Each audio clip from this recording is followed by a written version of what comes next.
දවස් 30ක්ම unlimited Netflix බලන්න. unlimited data pack එකක් මුළු පවුලටම unlimited fun එකක් අරගන්න. අදම active කරගන්න. ලෙන්ගතුකම වැඩි කරගන්න ලව්ජු රුපියල් 50ට අඩු කළා. මාමේ එන්න අපිට එකක් බොමු.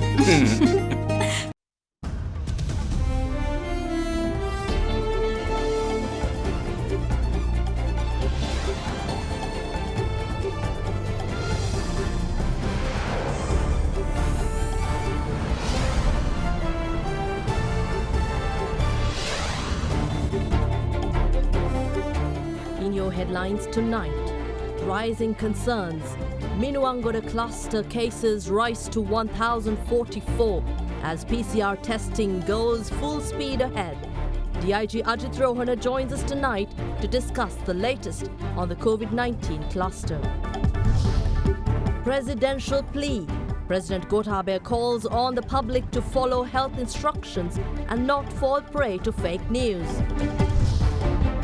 Coping with inefficiency.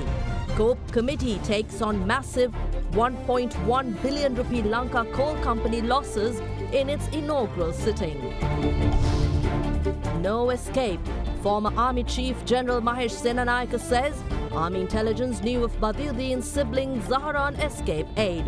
All this and much more coming up tonight on First at 9. This Thursday, the 8th of October 2020. Nava Sunlight Sakura. Then Dikukal Pavatina Sakura Mal Suandin. From AdaDerana, this is AdaDerana First at 9. Live from Studio 24 in Colombo. A very warm welcome, bringing to you news from across Sri Lanka and around the world on AdaDerana English. I'm Indi Variamuath. We begin with your top story. Officials have called on the public to exercise shopping restraint, warning that panic buying can only lead to unscrupulous black market traders raising prices. Lanka Satasa chairman meanwhile assured the public that the country has sufficient food stocks to last through the COVID-19 wave without any shortages. Meanwhile, taking to his official Facebook account, President Gotabaya Rajapaksa called on the public to lend assistance to the efforts of the health authorities by following all health and safety instructions, warning the public against falling prey to fake information. With public fears continuing to grow over the emergence of a large cluster of COVID-19 infections at an apparel factory in Minuangoda, officials of Lanka Satasa have requested the public to refrain from panic buying, saying that there's ample food stocks in the country. There is ample stocks in Sri Lanka, in our warehouses and in all our Lanka Satus outlets. When you panic buy, what we see and what we have experienced is that the black market shops immediately start increasing their prices. And then as a result, consumers are unable to face this escalating price war. So we are requesting you just to buy enough for you what your requirements are. We will fulfill your requirements. Right now, we have over 800 metric tons of dal or lentils, and we have over thousands of tons of rice that is being unloaded, and that's in our warehouses. In the meantime, the Lady Ridgeway Children's Hospital has requested members of the public to make appointments via its recently launched hotline 1390 in order to avoid unnecessary crowding. අපගේ සායන ක්‍රමවේදය මේ වෙන විට අපි digitalise කරලා තියෙනවා. ඒක නිසා ඔයගොල්ලෝ වුණා 1390 නම්බරයට කතා කරලා ඒ තුලින් ළමා රෝහල තෝරාගෙන ළමා රෝහලේ අදාළ සායනයට පැමිණීමට පුළුවන් හැකියාවක් තියෙනවා. එතකොට ඒ තුලින් ඔයගොල්ලන්ට උපදෙස් ලබා දෙනවා මොන දවසේ මොන වෙලාවටද එන්න ඕන කියලා. එතකොට අනවශ්‍ය ලෙස පැය ගණන් රස්තිය අඩු වෙන අවශ්‍යතාවය නැහැ. ඔබගේ කාලයත් ඉතුරු කරගන්න පුළුවන්. අපේ කාලයත් ඉතුරු වෙනවා. මේ අනවශ්‍ය අවදානමත් අඩු වෙනවා. Meanwhile, the Ministry of Buddha Sasana, Religious and Cultural Affairs in a statement says that the WAKF board of Sri Lanka has issued restrictions to the maximum number of worshippers allowed for Friday prayers and other daily prayers to 50 devotees at a time. In the meantime, the Foreign Ministry has decided to suspend all services offered by its Consular Affairs Division today and tomorrow to restrict members of the public and avoid any possible COVID-19 exposure. Accordingly, the Consular Affairs Division in Colombo will remain closed for visitors and will only accept queries related to deaths of Sri Lankans overseas, death-related documentation assistance and assertion of export documents strictly on a prior appointment basis. Furthermore, appointments can be obtained at the following emergency lines: Further, the Chief Secretary of the Western Provincial Council, Jayanthi Wijetunga, stated that the issuing of revenue licenses for registered vehicles in the Western Province has been temporarily halted until the 16th of this month. Meanwhile, the Disaster Management Centre, together with the Department of Examinations, has established a joint operations centre to counter disaster situations and enable easy access to all students sitting for both advanced levels and Grade 5 scholarship examinations. Accordingly, this centre will commence its operations from the 11th of October until the 6th of November. Students facing difficulties in reaching their examination centres have been requested to call the DMC hotline 117 and the Department of Examinations for assistance. In another development, the Department of Registrar of Companies will also remain closed until further notice as well. Accordingly, online services can be obtained by visiting its website www.drc.gov.lk.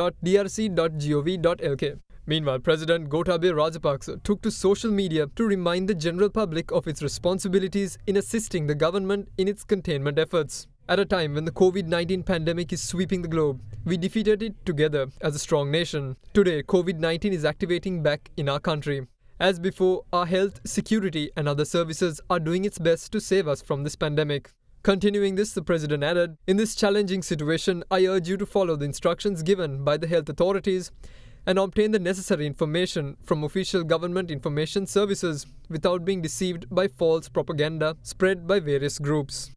Safeguard hand sanitizer නවතම නිෂ්පාදන පෙළ නිරෝගීමත් දිවයකට.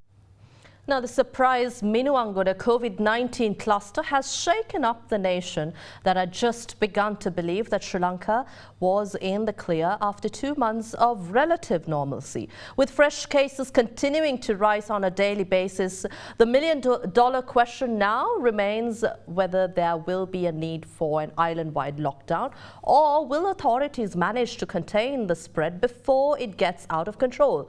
With us tonight to shed some light on the situation and possibly provide us much needed answers and advice to the public on this pressing issue is Police Media Spokesperson DIG Ajit Rohana, Attorney at Law. Good evening and a warm welcome. I think this is a very busy time for you. There's a re-emergence of the COVID-19 threat in Sri Lanka from relative normalcy, as I said. 2 months on, we didn't hear of this, but suddenly we hear of a large number of cases in relation to what we saw in Sri Lanka. Why is it so difficult to trace patient zero?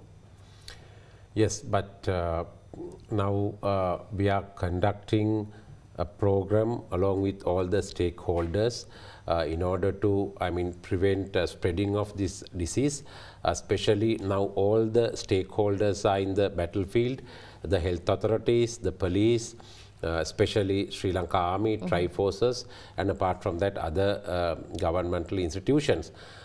So far we are not able to trace the first source, but however we believe that we will be able to terminate this cluster also.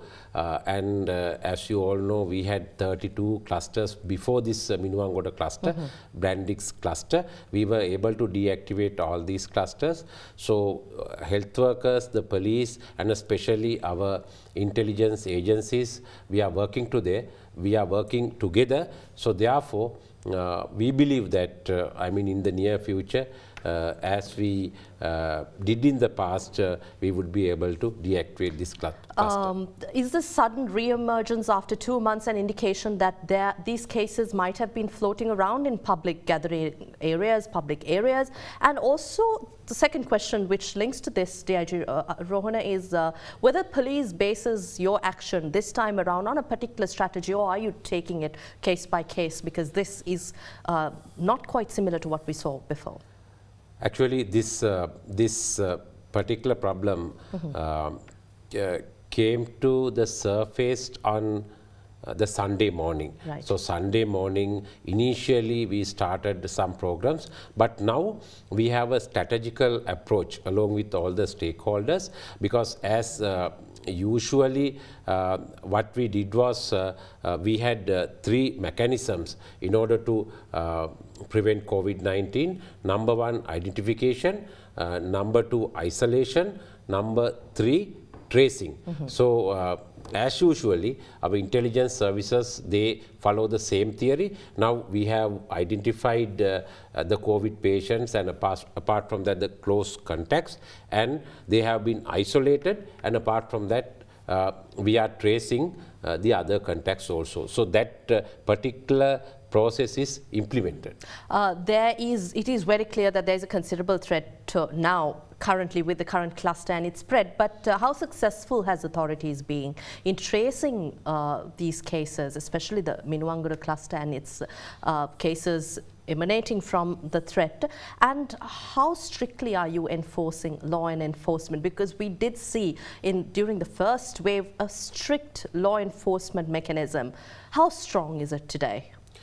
Yes, approximately 1,400 employees had been attached to this particular factory according to the statistics of the authorities, factory authorities. So I think as of today, we were able to trace all these employees, right. Almost all the employees, but I think 2-3 cases had been missing. Sometimes they might be out of Colombo, so tomorrow we would be able to trace all these employees. But today, I think almost all the employees have been traced, and we made constant announcement through electronic and print media to adhere with these instructions and to report them to the nearest police station. So accordingly they had reacted, and yesterday we sent buses and today we sent buses. So therefore we were able to collect another 400 employees, and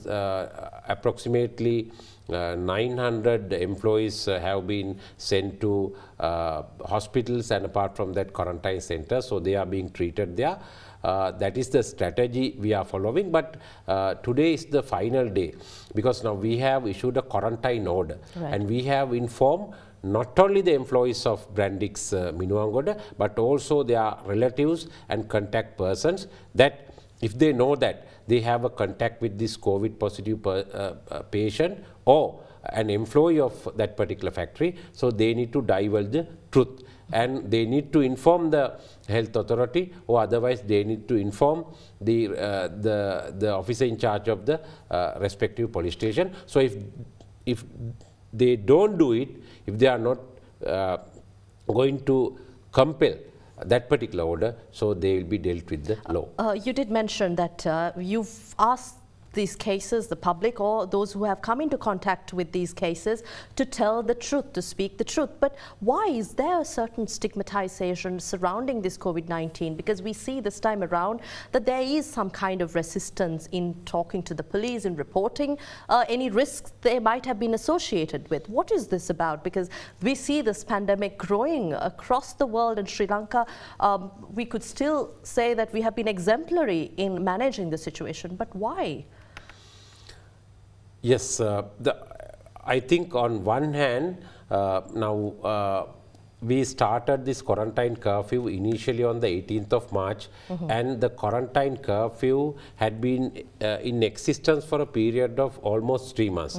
Then thereafter, we removed quarantine curfew, and the people move here and there. We had weddings, we had parties, we had several occasions, and apart from that all the cinemas were open, pubs were open, and the people freely moved here and there. So everyone was relaxed, and they never adhered with quarantine rules and regulation. I mean, the majority of the general public, they never use face masks, and they never keep adhere with the concept of social distancing, washing hands, all these things. So therefore, I think it has been spread again. So this is the nature of the disease. This is the nature of the COVID-19. It is not confined to Sri Lanka, but it is, I mean, all over the world. So that is the situation. The second wave, third wave have come. So now again, the time has come to adhere with all these quarantine rules and regulations and health habits. But definitely, I believe that we can deactivate this cluster. I wish I have more time to talk to you, but finally and very quickly, we're talking about certain localities being imposed with curfew and not blanket curfew, but there's also talk about island-wide curfew and fake news on social media. This is a massive issue. What's the status as of today? Generally, this quarantine curfew is issued, enforced on the instructions of the Director General Health Services. So he is the authority who can inform the Inspector General of Police to enforce the current quarantine curfew in terms of the provisions of the quarantine ordinance. So therefore, on his request, we enforce quarantine curfew.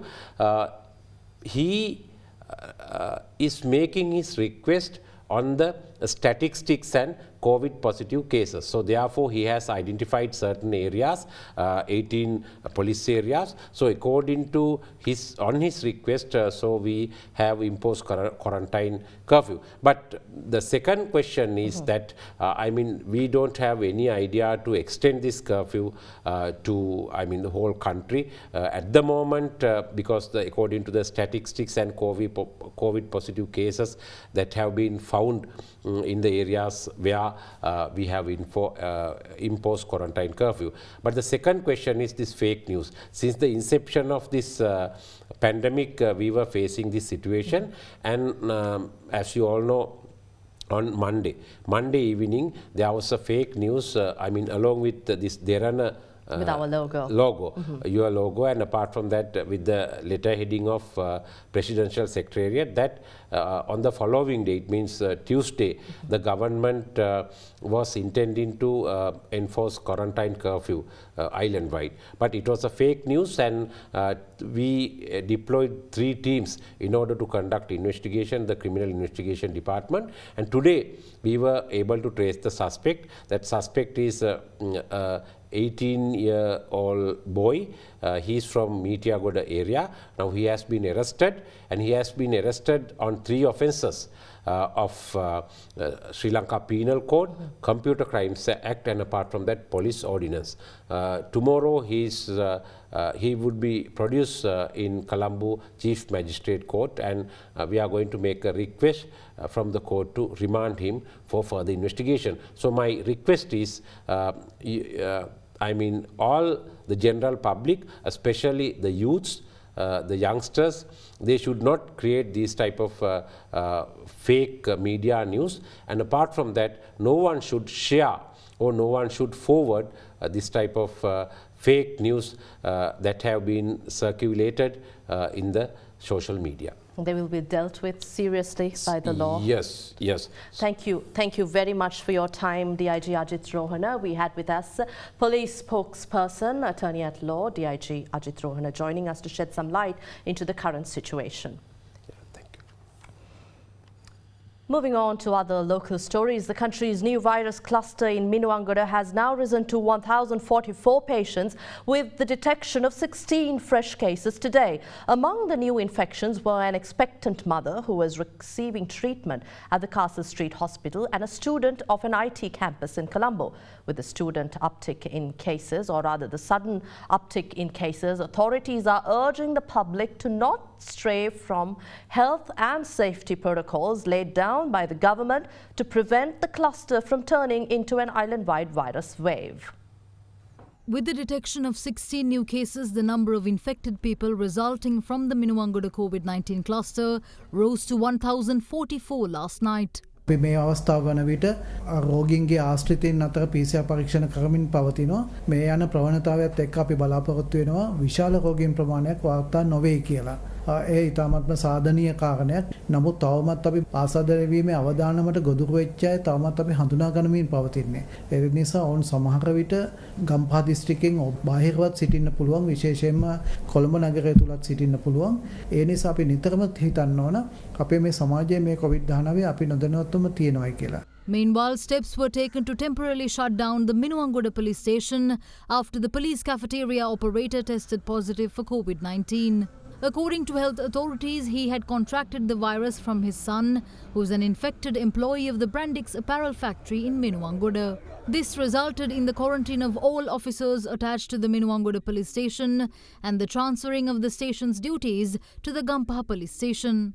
In the meantime, reports confirmed last night that an employee of the Minuwangoda Brandix factory residing in Vimalpura, Hanguranketha has tested positive. The factory worker who returned home to Hanguranketha on the 4th after being granted leave was transported to the infectious diseases hospital last night. Our correspondent said that 20 of the patient's close associates, including a police officer attached to the Hanguranketha police station, have been directed to the Rantambe quarantine facility. Meanwhile, the latest positive patients from the Minuwangoda COVID-19 cluster were hospitalized today. They are residents of Minuwangoda, Opatha, Appugewatta, Horampella, Dematagodalla and Mahagama. In another development, a 28-year-old expectant mother residing in Mirigama tested positive for the virus while receiving treatment at the Castle Street Hospital for Women. She was transferred to the Colombo East-based hospital for further treatment. The family members of the patient residing in Madinnagoda Rajagiriya as well as residents of neighbouring houses were also placed in quarantine today. Meanwhile, biological samples of a group of people, including the patient's husband, were collected for PCR testing. Elsewhere in Yakahatuwa, Minuwangoda, a group of Brandix factory employees and their family members were seen gathering by the roadside after notice was issued by area health officials for their transportation to quarantine facilities. The residents have accused the area PHIs of causing them great inconvenience through their failure in performing their duties effectively. දෙගොල්ල මෙතනට එල කොච්චර වෙලාද? දැන් පැයකට වැඩි වගේනේ. දැන් කවුරු කතාව නැද්ද? ඊට ඒකනේ කතාව නැහැ. පොලිස් මහතුරු තමයි අපිට මෙතන ඉන්න කිව්වේ. අපිට බයයි අපි කඩයක් තියෙනවා AC දාලා ෆෝන් කඩයක්. මේ ගාමන්ට් එකේ කට්ටිය නිතරම එනවා මේ ෆෝන් ගන්න හදන්න ඒව කරන්න. කිසිම කට්ටියක් ආයෙවත් නැහැ බලන්න. ඊටම මේ මිනිස්සුන්ට කන්න බොන්නත් නැහැ. Further, youth among the group was confirmed COVID-19 positive and informed of the diagnosis by a public health inspector via telephone. දැන් මොකද මෙතන කරන්නේ? අපිට එන්න කියලා කිව්වා 10 වෙද්දි මේ නිරෝධාන මධ්‍යස්ථානයකට දාන්න. අපිට 10ට එන්න කියලා දැන් 11යි කාලයි. ඒ වෙනකුණුත් තාම නැහැ. මේ අපිත් එක්ක හිටපු එක්කෙනාට මේ දැන් කෝල් එකක් ආවා පොසිටිව් කියලා. එයා පාර දිගේ ඇවිදන් ගියා. කිසිම වැඩපිළිවෙලක් නැහැ. ඒ කියන්නේ ඒ පොසිටිව් වෙච්ච එක කොහෙද හිටියේ? එයා මේ අපි මෙතන ඉඳන් හිටියේ අපි එද්දි. Meanwhile, PCR tests of 500 associates of factory employees were conducted at the Deulapitia Public Stadium today. In addition, after 5 out of 7 employees of the Minuwangoda factory who attended a funeral in Miriswatta Gampaha tested positive, all other attendees at the funeral were subjected to PCR tests. Elsewhere in Bambalapitia, the International College for Business and Technology, also known as ICBT, was shut down due to a student being infected with the virus. The student's mother, who has also tested positive for the virus, is an employee of the Minuwangoda apparel factory. According to health authorities, associates of the duo have been identified and placed in quarantine. Meanwhile, the school that the daughter of the first identified patient of the Minuwangoda cluster attended was given a thorough disinfection today. In other developments, the Dadimunda Devalaya in Alutnuwara was closed to the public after 4 devotees were identified as COVID-19 carriers. Meanwhile, the curfew imposed in 18 police areas in the Gampaha district continues to be in place. The police say that so far 80 persons have been arrested for curfew violations and 19 vehicles have been seized. What's more, Army Commander Lieutenant General Shavendra Silva says it is likely that Sri Lanka could find community transmissions within the next 7 days as infected Minuwangoda cluster patients continue to be detected across the country. ලංකාවේ විවිධ දිස්ත්‍රික්ක වල එක් පුද්ගලයෙක් හෝ පුද්ගලයන් දෙදෙනෙකු පමණ උපරිමය හමු වුණා. ඔවුන් යම්කිසි ආකාරයකින් සමාජයේ අනිත් පුද්ගලයන් එක්කට ගැටලා තිබ්බනම් ඊළඟ දින 7 වගේ කාල පරාසය තුල අපිට දැක ගන්න හම්බ වෙයි සමාජයෙන් එක්කෙනෙක් දෙන්නෙක් හරි එහෙමනම් කොවිඩ් ආසාදිතයන් හමු වෙන්න පුළුවන්. ඒකින්ද ඔබ ලංකාවේ මොන ප්‍රදේශයක ජීවත් වුණත් ඔබට අනිවාර්යයෙන්ම කටයුතු කරන්න සිද්ධ වෙනවා. ඔබ කොවිඩ් ආසාදනය නොවි සිටීමටත් වෙනත් පුද්ගලයෙක්ට කොවිඩ් පතුරන්නේ නැති වෙන්නත් වග බලා ගන්න ඕනේ. මොකද මේ තත්ත්වයක් තියෙනවා. යම් කිසි අවදානමක් අනිවාර්යයෙන්ම තිබෙනවා. Meanwhile, the army commander requested employees of the factory or their associates who are yet to report to health authorities to contact 011 345 6548 and register themselves. The army chief added that information on employees or their associates who are in hiding can also be reported via the same phone number. The Government Medical Officers Association in the meantime have cautioned that if the Minuwangoda cluster continues to grow, hospitals in the country will not have sufficient space to treat the influx of patients. In such a backdrop, a building located in Rambukkana owned by Brandex was converted into a COVID-19 treatment centre. The centre is equipped with 300 beds and will be operated by the Sri Lanka Army. We'll return with more news after this short break.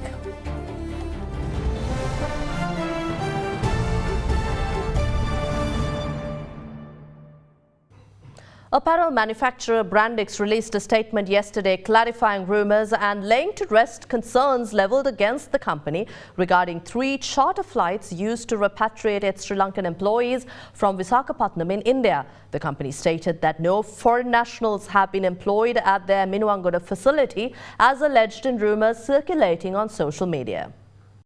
Apparel manufacturer Brandex released a statement yesterday aimed at quelling rumours of foreign nationals being employed at the company's COVID-19 stricken factory in Minuwangoda. Through the release, the company gave assurances to the public that no nationals from India or any other country have had access to its Minuwangoda facility. The statement also added that the facility does not use fabric sourced from India and does not supply to the Indian market either.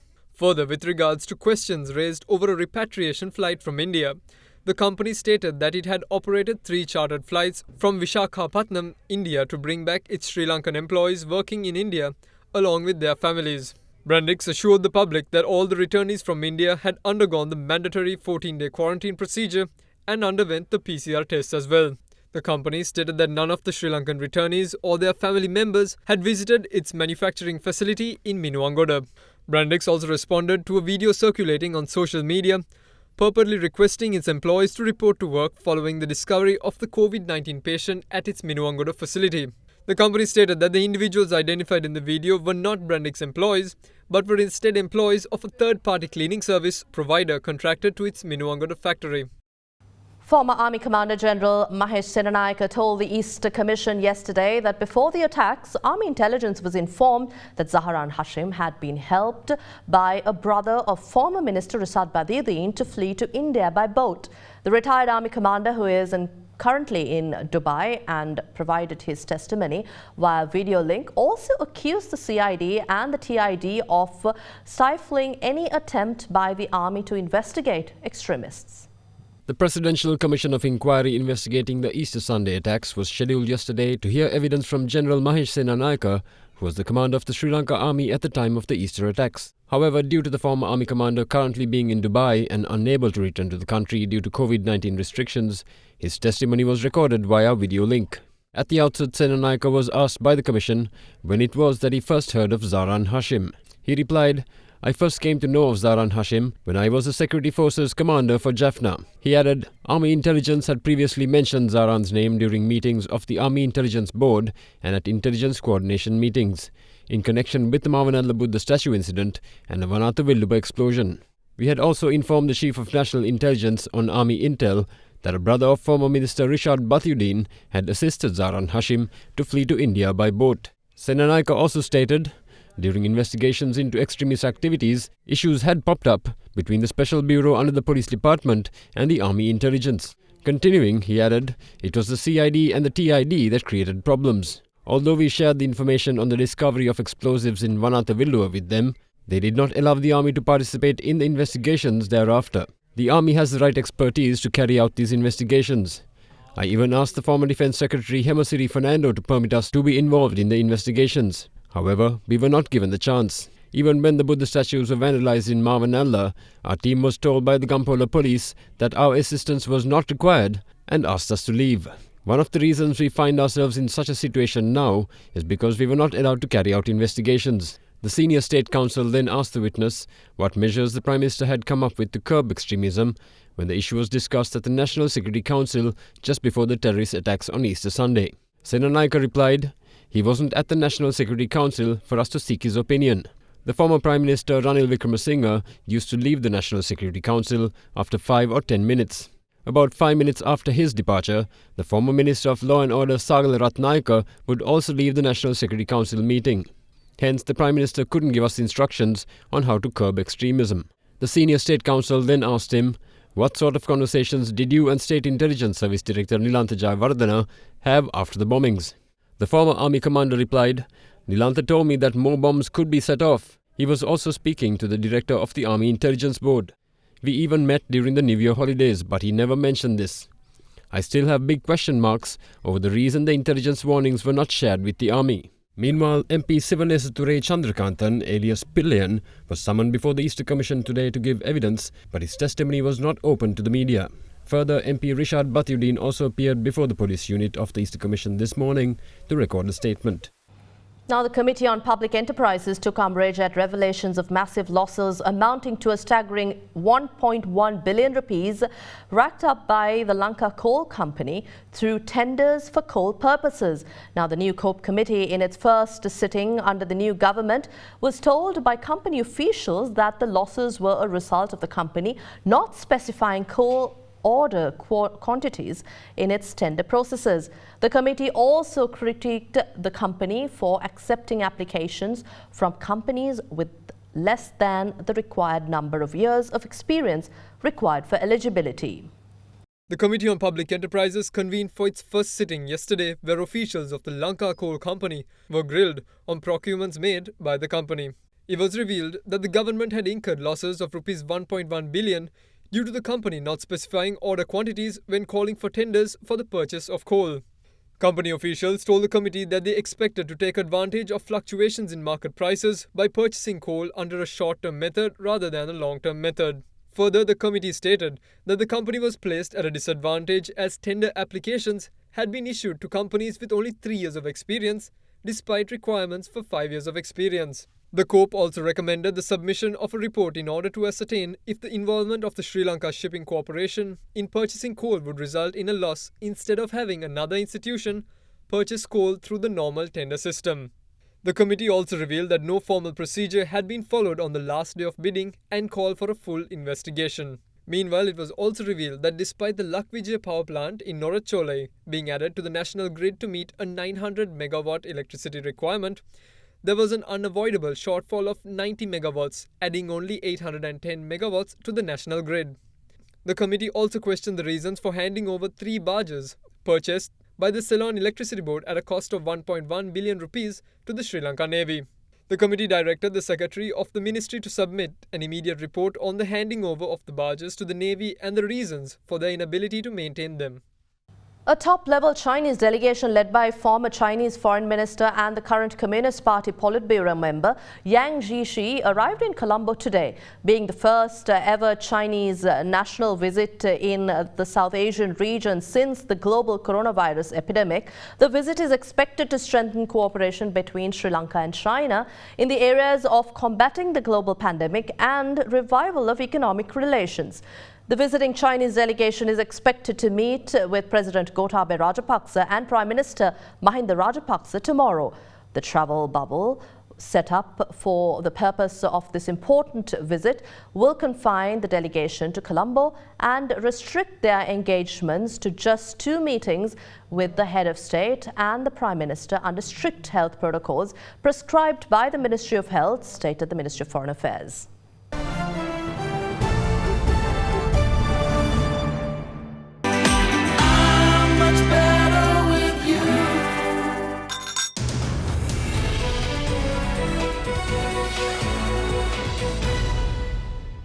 Sri Lanka's GDP is projected to decline by 6.7% this year, with the COVID-19 crisis affecting all key drivers of demand, namely exports, private consumption and investment, the World Bank said in its latest report titled South Asia Economic Focus. Further, the report noted that the South Asian region's GDP in 2021 will be 15% before previous forecasts last year, illustrating a higher global contagion than expected.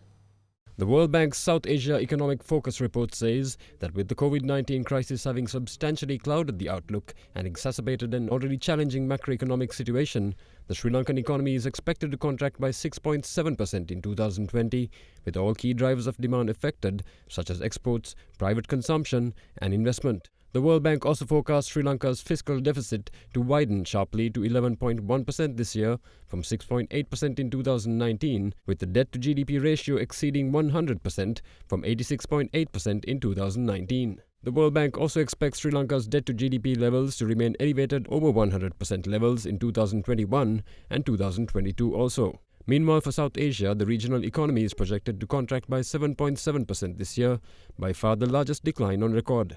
The report adds that even with the baseline forecast of a rebound next year, South Asia's per capita GDP in 2021 would still be 6% below its level in 2019. Further, the World Bank noted that forecast of the region's GDP in 2021 is now 15% below what they forecast in the fall of 2019, before the spread of COVID-19, and this change in the forecast illustrates higher global contagion than expected earlier and the devastating economic impact of the pandemic. Sri Lankan shares marked their best session in nearly 5 months today, ending higher for a second straight session on the back of gains in consumer and financial stocks. The benchmark all-share price index ended up 3.09%, its biggest intraday percentage gain since the 18th of May. Meanwhile, the S&P SL20 index of more liquid stocks gained 2.37% for 53.86 points. Here's a look at how markets performed today.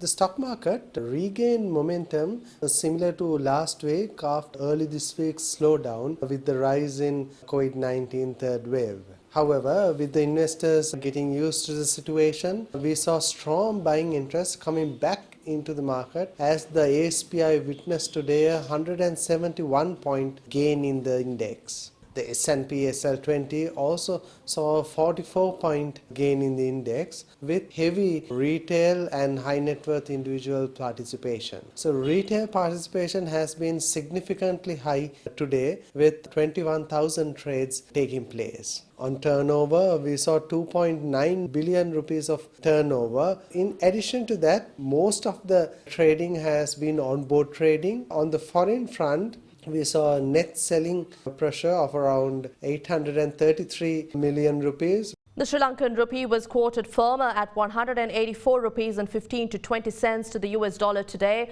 while bond yields remained unchanged. Let's take a look at how the Sri Lankan rupee traded against other major currencies of the day.